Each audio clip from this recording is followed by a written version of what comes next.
Ils nous piquent, nous boivent et pourrissent notre été. Mais pourquoi sont-ils aussi méchants? Sale bête. Le moustique gâche nos nuits. Ce bruit caractéristique n'annonce qu'une chose.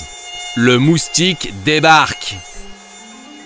En réalité, la moustique pourrit nos nuits.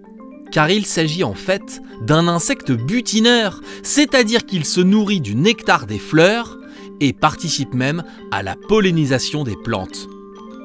Si le moustique nous pique, ce n'est pas pour se nourrir. C'est pour nous piquer, justement, nos précieuses protéines. Et oui, elles sont nécessaires à la confection de ses œufs. C'est donc uniquement la femelle qui pompe du sang, et si elle émet ce petit bruit caractéristique si énervant, c'est pour attirer les mâles à proximité. Et nous empêcher de dormir, évidemment. Non mais bien sûr, non mais ça c'est sûr. Mais après c'est sûr, ça se voit, mais c'est évident. La vive se cache sous le sable. Sur cette plage, le danger guette. Attention où vous mettez les pieds. La vive est un poisson a priori inoffensif qui évolue juste là où on se baigne.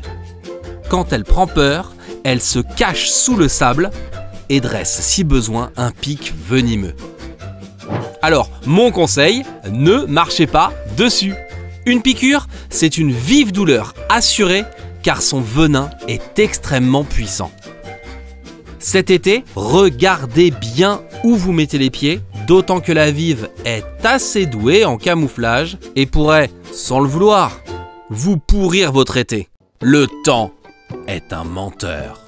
Cette grosse mouche n'est pas une mouche, c'est un taon. La femelle taon a besoin de sang pour faire ses œufs et elle vient le boire à même la peau. Pourtant, le taon ne pique pas.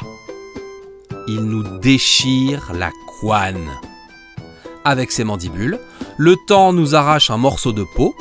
C'est ça qui provoque le saignement. Mais le taon n'est pas très malin.